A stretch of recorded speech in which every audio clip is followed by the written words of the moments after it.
With thanks to Draftstars, Australia's #1 daily fantasy platform for your daily NFL contests. We're up to week 10 of the NFL season. We're halfway. We're past halfway of this 18-week season. I'm Smatho. Tom's here. Welcome back to the Draftstars NFL Show. Thanks for returning viewers. If you're a new viewer, welcome to Draftstars NFL. Obviously, this is the last weekend here, Tom, of the competitor offering NFL contest. So for those who are jumping across to NFL, welcome to you all. Mate, week 10, how'd you go in week 9? Obviously there's some, I saw a little green dot in the top echelon there, but how'd you find week 9 last week?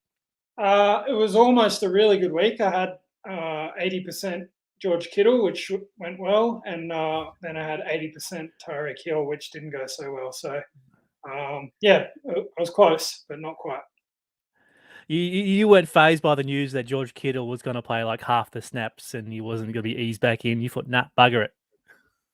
Well, there was Shanahan said earlier in the week that he was, he'd be good to go. So conflicting information. I don't know if I missed the later news or if I, just didn't believe it. But either way, I thought he was a good play. I admit it. You missed it, didn't you? Yeah. Well, speaking of not missing it, it was Betty Shima from week 9 winning the $2,665 first prize by cracking the 200 here, only by 0.3 from King Calvin there and Lampy at 193. It's a nice looking team, this one, because he's played the Lamar Jackson double with Marquise Brown. Was kind of a bit underpriced. Marquise Brown. He was under 10K. So therefore, you can jam in the running backs in Kamara, Cook, and Nick Chubb. Nick Chubb was the one that you needed at 33. He was at around 10K as well. He was too cheap as well. Managed to nail the rest of the team, and look at that, 200 points. Easy as. Yeah, low scoring week, and obviously the Chubb play was crucial, the Kittle play. That Devonta Smith play, that's kind of the masterstroke of that lineup. Let's have a look at 1 or 2% ownership or something. Yeah, and obviously the Ravens stack was good. As you know, I was on the Vikings, so I was hating the big plays they were making at the end of the game. But really came home strong, that stack. So great lineup. Yeah, great lineup. James Conner, no one owned him. Obviously, I actually had a fair bit of Chase Edmonds, so I was tilting a little bit once he went down, thinking, oh, look at this. Connor's just, another touchdown on Connor. Look at him. So he's been priced up this week, thanks to Draftstars. Thank you for that. But Jackson at 17%, Chubb at 29%. As I said, Devonta Smith only 2% at 10K. That's a pretty good play there. Yeah, but Tyreek Hill, 47%, 7.3. That would have been a bit tilting. Yeah, frustrating. I think he was on 5 points very early in the game and then nothing. So, maybe next week for the Chiefs. Well, to Betty, though, well done. Congratulations on that particular win. So we look forward to you back on the leaderboard this week. All right, let's get stuck into week 10. 11 games again, 7 early and 4 in the late window. 5 a.m. start, $30,000 contest, mini micros, high rolls, it's all there. Let's have a look at the board this week. Last week's board was pretty awful. It's a little bit better. We've got a highlighted game. It's the Cowboys and the Falcons at 54.5, and the Chargers and the Vikings at 53.5. It seems like the Vikings are in these great spots every week.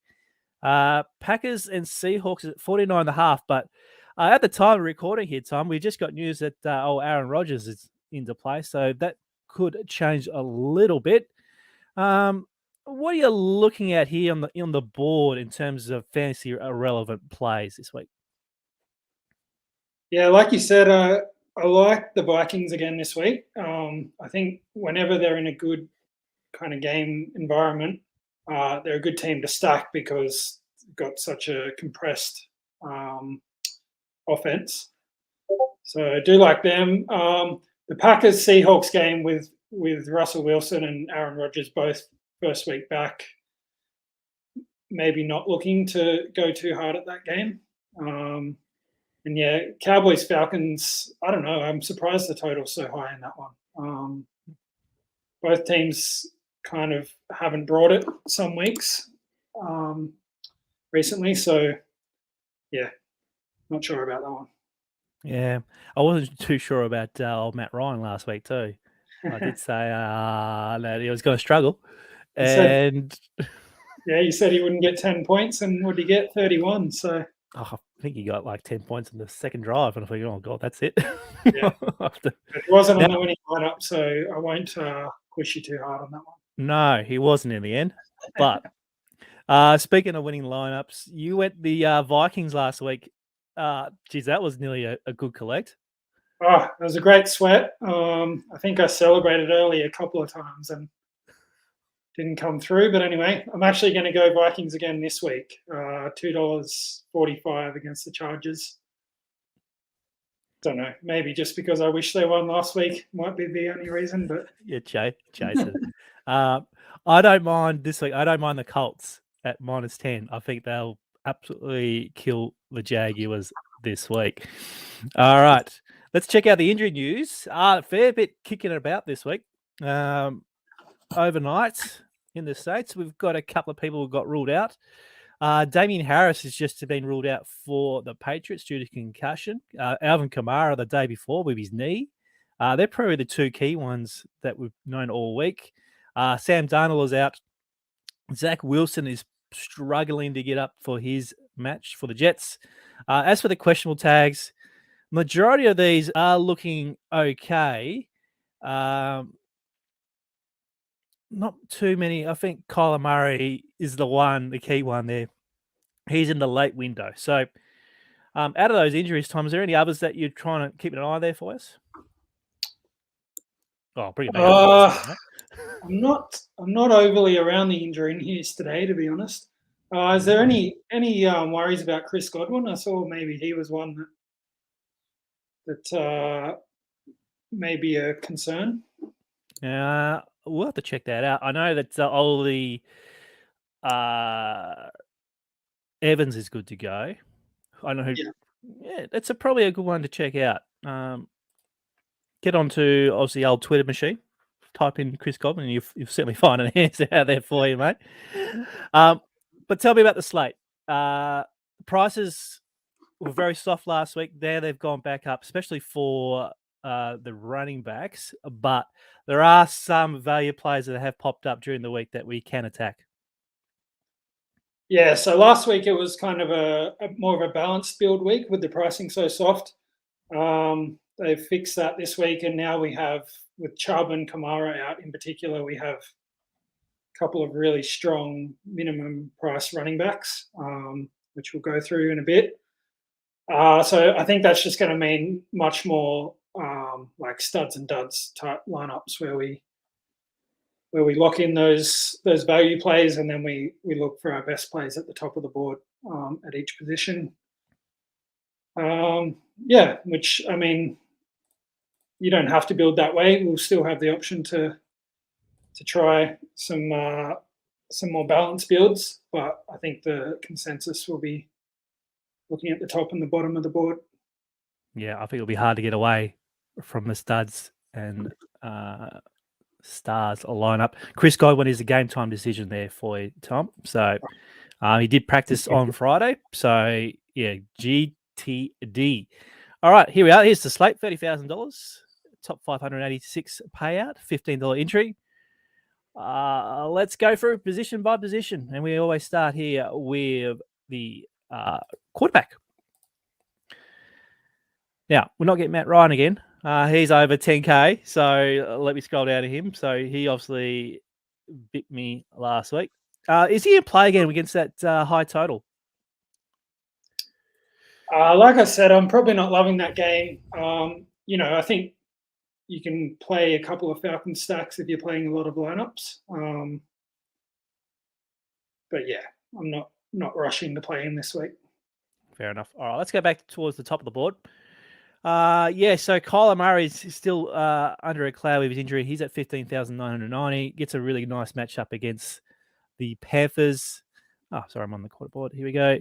Josh Allen kind of ruined a few lineups last week with 11.6. He's there at 16,420. I think it's a really great bounce back spot here for him. Dak finds himself at the top of the board now at 16,110. And Tom Brady's there at 15,150. And then Rodgers coming back from COVID, it's 15,050. I'll throw in Herbert as well at 14,660. They're your top six. These guys have matchups that do have large spreads, especially Allen, Prescott, Brady, those top four, even Murray there. They've got large spreads. So are you focusing on these guys this week? Yeah, I think I'll still focus on Josh Allen and Justin Herbert in particular. Very similar players with higher ceilings. Obviously, Allen's a bit further along in his career, so we have a bit more to go off with him. But I'm not too worried about the spreads in those games. I think both those teams are happy to keep pushing the ball, even if they get a big lead. So they'll be my preferred ones, but I still, I think they're all in play. Tom Brady, the Bucs just keep passing the ball every week. Huge volume, very efficient team, so he's always in play. And then, can't really knock Rodgers or Prescott if you want to go that way. All right, what about down lower the board? There's obviously some good options here under 13,000. Kirk Cousins seems to just be getting good volume of passes, especially in games that become shootouts. He's at 12,810. Jalen Hurts, a couple of bad games, you have to say. 12,750. His price is still relatively a bit cheap. And then you're getting the guys who don't really pop for us. Mayfield, Lawrence, Jones, PJ Walker, and then Trevor Simeon's 8,980. Any interest in this lot down here? Well, it's a week where I'm not too fussed about trying to play a lot of cheap quarterbacks. Obviously, we've got the salary to not do it, and none of them really stand out for me. So I might have a little go at Matt Ryan, like I said, maybe like a Carson Wentz could be interesting, but he doesn't really have much of a ceiling, does he? Like you said, Cousins is the same, but none of them really have a ceiling that will hurt you if you don't play them, I think. So, unless you love someone, I'd probably focus on playing the studs. Yeah, look, I do like Wentz a little bit because obviously, look, he's been throwing multiple touchdowns every week, but hence he's getting those scores. So if it's a week where they just run up a 21-3 score against the Jags and they're just like, let's give the ball to Taylor all the time, that's probably more risky than more. I did like him earlier this week. I'm not so sure now. So I'm like you. I think I should really be focusing on the top 6 or 7 here on top of the board. We do have the cash to go around this week. Let's move on. Running back. Christian McCaffrey's back at 17,840. Obviously, he played last week, only scored 14.6. Do you expect more of a load and more of a more snaps in the offense here for the Panthers? I would expect that, but again, I'm not 100% around the news if there's been any comments or anything. But I think he went fine last week. You'd expect things to continue trending up for him. The only issue there is that obviously the quarterback situation at the Panthers is pretty messy right now. Looks like maybe PJ Walker this week. Now Cam Newton's back there. He might mix in a bit. Just hard to say how that impacts things. But I think given his, the ceiling we know he has, he's a little bit cheaper than usual. Shouldn't get a lot of ownership, so definitely worth considering trying to get some CMC in your lineups. Mm. Speaking of Nugent, the Draftstars added him. He's only 5,000 this week. Right. I know he only got signed, but yeah, if you can find some news saying that he might play a few snaps, you never know.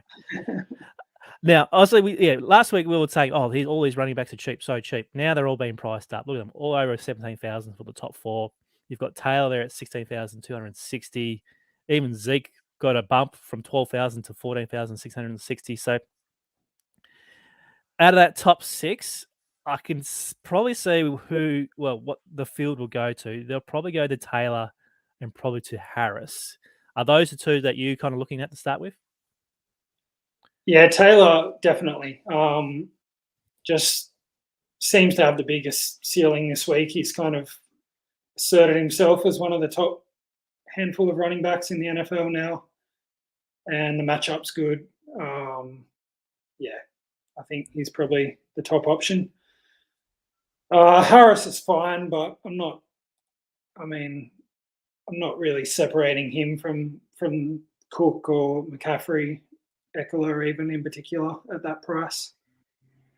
But yeah, we're going to have the money to play at least one of those top guys. So it's either Taylor or spend a bit more and go for one of the guys above him, I think.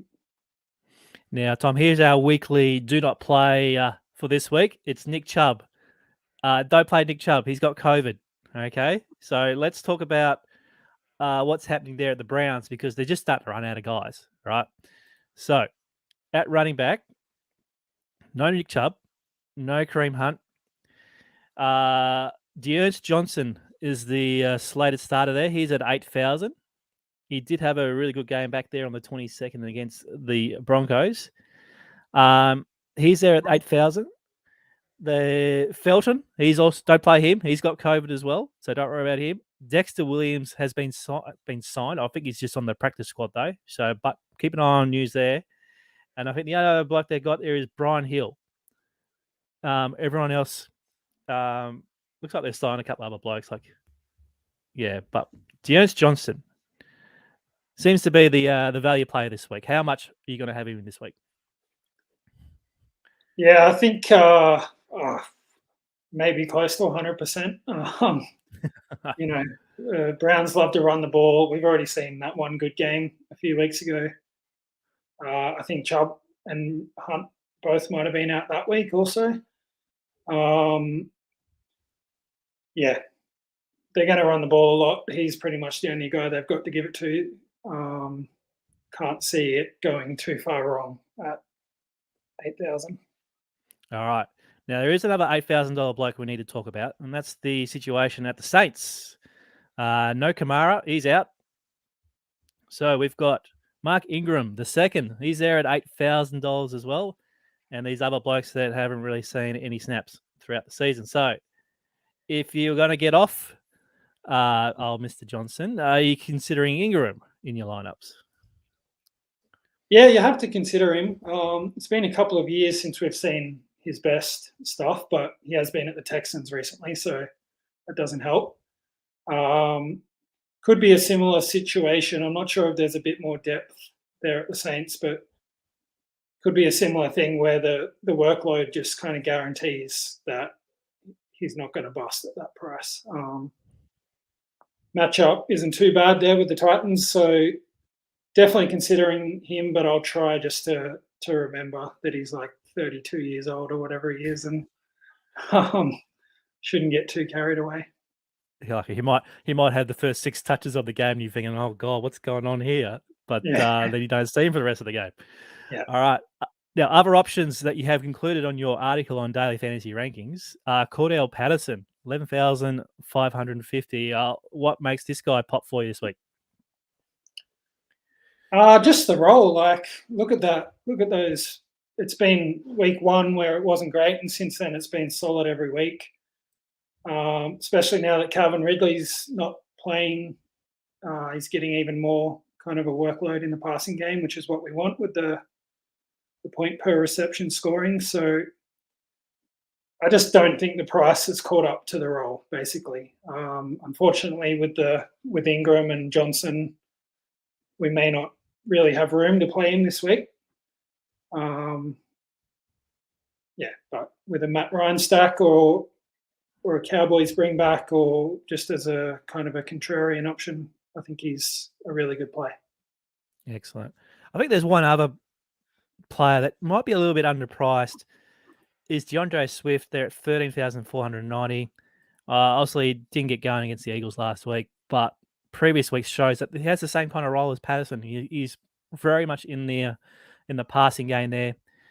So if you can get at least 5-6 catches and 100 yards across both receiving and rushing, I think 13,490 is a pretty nice price there. I'll quickly highlight what's happening at the Patriots as well. So Damian Harris is going to be out. So Rondell Stevenson, Ramadan, I don't know. Let's just call him Ron. He's there at 8,000. He actually played really well during the preseason. He's got some good scores there already through his limited options. So that could be a little sneaky there one for you, Tom. I've just had a flashback to that preseason slate where I was dominating, and then he broke off the 100-yard touchdown in the last minute or whatever, and I think you actually won it in the end. Yes. So that was traumatic. I was kind of looking at Brandon Bolden, but it's hard to get there with the other cheap options in better spots. If Stevenson is the lead guy, it could be interesting, but I think it's still going to be much more of a kind of a shared role than what we're going to see at the Browns and the Saints. So, probably still not in play too much, I don't think. All right. Cool. Let's move on to wide receiver. So the news that with Rodgers back means that Devontae Adams is back in play. Didn't really do much with Love under snap last week. Only scored 10 against the Chiefs, but that game was a pretty ugly game last week, so we can forgive him there. I think that's probably one of the most cheapest price for him all season. We've had him at 17, 18, 19,000 all year. With Rodgers back, is he back in the plans? Is he back?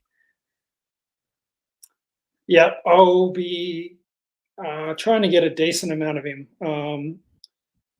Like I said, I'm not sure about that game with Russell Wilson just coming back, but it's still a much better spot for the Seahawks than what we've seen for the last few weeks. So, I think I'll talk myself into a fair bit of Adams. Yeah. All right. Now, we did say there is a bit of value this week, especially in the receiver lot. So, the situation at the Titans is the first one I want to talk about here. Julio Jones is still there as questionable, but we believe that he might be okay. AJ Brown's there at 14,500. Are Titans receivers in your plans this week? Probably only Brown. I like him a lot because the Saints don't let you run the ball. The Titans obviously don't have Derrick Henry anymore, so they're probably looking to run a bit less. And we've seen a great volume from Brown in the last month. He's gotten a lot healthier with that knee. So, the ceiling's good. A couple of 30-plus scores. Price is still fine. I think he'll be one of my preferred receiver plays this week. Now, the cheap options, there's 4 this week that could be considered. The first one is Kendrick Bourne. He's there at 6,000. Also, there is Quez Watkins. He's also there for the Philadelphia at 6,000. He's there as well. Zacchaeus for the old Falcons. He got onto a few balls last week. He actually got a couple of tutties there. So he's still at the flat 6. But the one you might probably find that everyone's going to flock to is AJ Green at 6,000. Why AJ Green's at 6,000 this week, Tom? Yeah, well, he's missed with the COVID list last week. Just the volume. Those other guys you mentioned are all kind of like big play merchants that could give us nothing or could give us slate winning score. Green's probably not gonna do that. He's probably just going to get there in volume, be a bit of a safer kind of cash play, I guess. Which, yeah, I like him, but now that we've got all the value at running back, I think it's just kind of sprinkling guys like him. I think Donovan Peoples-Jones is another one that's still close to minimum price. So obviously Beckham's gone, so he's got a bigger role at the Browns. Maybe they do look to throw the ball a bit more with the running back situation. And Jamal Agnew is another one at the Jaguars who has had a growing role. Yeah, I don't know if I trust him, but he's definitely getting a bigger role as the season goes on. So one to consider. Now, obviously, we've been talking about these winning lineups in the last few weeks. There's been a lot of doubles that seem to be get up. So the top of the board here just makes sense to you. Keenan Allen looks like he's going to be okay to play. But say if you got Herbert, you're very interested in Mike Williams this week. I am. It's scary because those last 3 weeks are terrible. There might have been a little bit of injury limitation in that. Yeah, but I can't ignore what happened in that first 5-week stretch. Have to think that the team's still looking to use him in that role.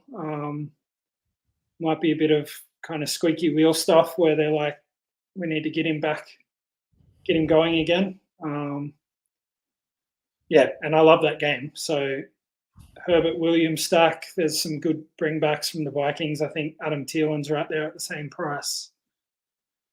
Never gets enough respect each week. So yeah, I think that's a good stack. Excellent. It sounds like you want to spread it around this week. There's no really one you have to play option this week. It's more of a spread, isn't it? Yeah, I think wide receiver is where the pricing is still a little bit soft. So yeah, we need to spread it around. We talked about Mike Evans. I think he's in a really good spot. I mean, there's heaps there. You can go right through that sort of $10,000 to $15,000 range and find heaps of plays. Those Seahawks guys, maybe with Wilson back, they could be interesting. Yeah. There's none really here that you knock back saying no, don't worry about these guys. Like, yeah, have him in your doubles, have him as your bringbacks, because you've got the cheaper options to do so. All right, so yeah, stars and scrubs. All right, speaking of scrubs, tight end. Yeah, we haven't got much this week. No Waller, no Kittle, no Kelsey. You know the drill. So everything's under 10K this week. So this make you feel better about your other players knowing that you have to play a cheap guy here. But look at the pricing. Like, there's 9 options there, all above 8,200, and all seem to have a bit of a case to play. What sticks out? Because I've got a couple, but these guys could end up just all scoring the same amount of points. Yeah, it's weird. Like every week you feel like you won't get hurt too badly at tight end, but especially this week, there's just no one at the top. I've come around as the week's gone on to thinking that Kyle Pitts is probably the guy. He's just got more ceiling than anyone else. Yeah, and he'll get all the volume there at the Falcons. Highest total game of the week. Yeah, I'm guessing he'll get the most ownership. I think probably justifiably so. But I've written up Dallas Goedert and Dan Arnold as guys that are a little bit cheaper and are getting both in situations at their team where they're getting all the tight end volume, not really hitting any ceiling scores. So probably more cash plays. Yeah, but literally everyone else can make a case for them pretty much. Now, Gronkowski's out, so there is one guy down here that if you need some money, could be a flyer, and that's Mr. OJ. Where is OJ Howard? He's here somewhere. No, I have to look him up. Last guy on the board, probably. Last guy on the board, yeah. So no Gronk. Obviously, still sharing snaps with Brait, but if you're looking for a flyer, he is catching balls. If you can get him in the end zone, then yeah, he's gonna crush there at 5,000. But as you said, it's you don't have to close your eyes, but yeah, expectations are a little bit lower this week, aren't they? Yeah, absolutely. It's just more freedom to go with your gut, I think, which is never a bad thing. Shout out to Pat, by the way. He did really well in my little Monday night game. So, what do you got? 2 touchdowns last week. So, hey, I might keep playing him until he fails. So he's there at 9,300. So he could be one of my games of the week. Defense, special teams. I think we have enough cash to play everyone. I've played with some lineups earlier in the week, and it seems that I have enough money to jam in whoever I want. So let's start with who's your guys or teams that have in good situations. Yeah, I wrote up the Bills because I think they could just do another sort of 35-40-0 score that they've done a couple of times this season, which means like I'm kind of willing to play Josh Allen in the same lineup as the Bills DST, but yeah, don't have to go with me on that one. Yeah. And then the Cardinals have been pretty good all season, and they're going up against PJ Walker by the looks of it. So yeah, they stand out as pretty good options, I think. Yeah, I think you can't go wrong with the top of the board. If you need to save some cash, possibly the Eagles against the Broncos. I know the Broncos are not going too well. Yeah, I wouldn't go below that. Maybe. Oh no, you can't. No, I invest in the top of the board this week. I was going to say like the Panthers or the Lions. I thought no, you can't be doing that. No. Where are the Titans priced? They are at, here we go, 5,540. Okay, yeah. I'd consider them, like, especially if you don't want to play Mark Ingram. Yeah, the Saints are pretty banged up. Trevor Siemian at quarterback. And the Titans we can see there, the Titans have really put some good scores together and started playing better football overall. So, yeah, it could be a game where they get a big lead and rack up some defensive points in the second half. All right. That's position by position for week 10 of the NFL. Let's get into the player pool.